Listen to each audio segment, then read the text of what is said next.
Hi, welcome back to Finvidyaa. This is Aditya Pathak, your educator in this video. In this particular video, we are going to discuss about the t-test. When, why, where we use the t-test. In this particular video, we are going to actually understand what is a t-test, know the type of t-test, identify when to apply a t-test, and learn where t-tests are used. Right? Moving forward, in my previous lecture, I discussed about the parametric and non-parametric test.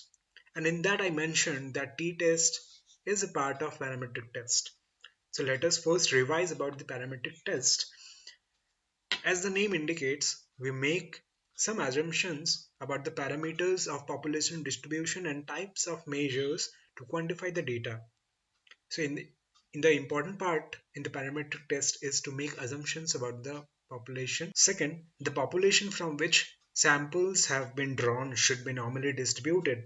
That means there should be a bell-shaped curve of that particular distribution or that sample data, right?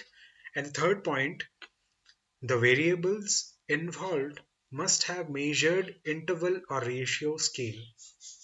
Okay, and as I mentioned you, the t-test is a part of parametric test. Next, and let us understand what is a t-test. It was introduced by William Gossett in 1908. Okay, and initially it was published under the name student. It was called student's test. Okay, it was initially conducted for comparing the means of two samples, right? It signifies the differences between groups of data, or in simple words, lets us know if those difference in the measured mean, could have happened by chance, right? Moving forward, let us now understand t-test using an example. So for my example, I have considered a sugar control tablet by a drug company. Let us name this tablet as Sweetless. What it is used for? To control blood sugar levels in human body. So this particular company, what they did is they actually did this test with 24 people. They divided them into two groups, group A, group B, each having 12 members or 12 peoples, and they gave this particular medicine, the real one, to group A, and the group B they received a fake tablet. And the observation about and after 3 months was that group A consumed the real tablet, group B they took a fake tablet.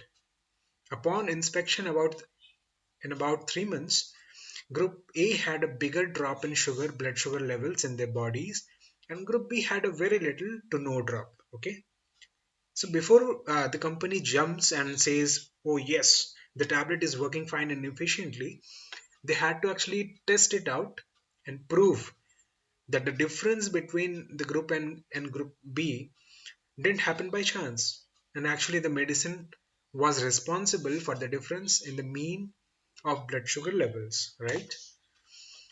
So suppose the group A, those who have consumed the real tablet, their mean of blood sugar levels before consumption of this particular tablet was 160, and after the consumption of this particular tablet was 135 at the end of 3 months, right?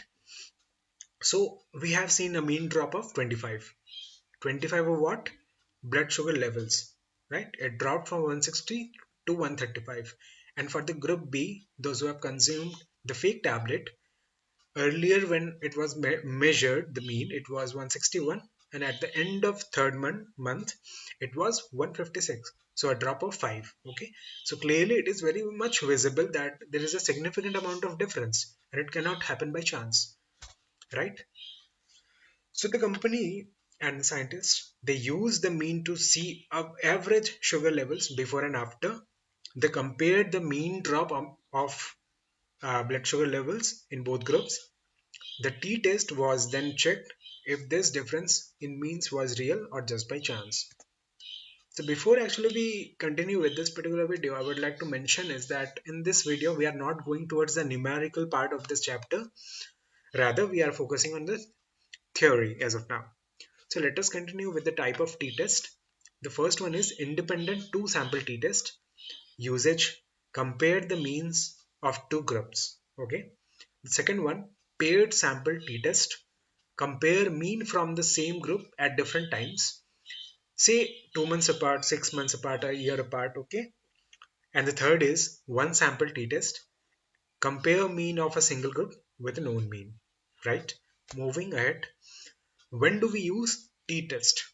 The first point, when comparing two means. Right. Second one, when the sample size is very small. What is small? That is n less than 30. So this point is really very important for you to understand, that whenever the sample size is less than 30, we are using the t-test. Okay. And the third point, the data is approximately normally distributed. And this particular point is the key parameter for the parametric test, that the data has to be normally distributed, right? And the population standard deviation is unknown for us. The last point. Where is t-test used? For education, when we compare pre-test and post-test scores. For example, if you are giving your mock tests, what was your performance earlier and what was your performance after? Okay. For business, test marketing strategies between two regions. For medicine part, as I gave my example of a drug company making a sugar decreasing tablet, right? Compare effectiveness of two treatments. Psychology, analyze responses of two experimental groups. In social science, evaluate program impact after and before, right? So a quick summary, when we use t-test, when the sample is small, unknown variance, when comparing two means, right? Why we use? To test if group differences are statistically significant, right? Where we use t-test, as I make you see in my earlier slide, that widely used across science, business, social research and all, right? Okay, so this particular PPT, that is this presentation, will be available to you as a PDF file on our official website, and the link is given in the description below. You can go in the website and download this particular PDF for your own preparation purposes and for future reference, right? So thank you. This was your educator Aditya in this video. Give this video a huge like. Okay, share with your friends and fellow learners. Thank you for tuning in. This is Aditya signing off.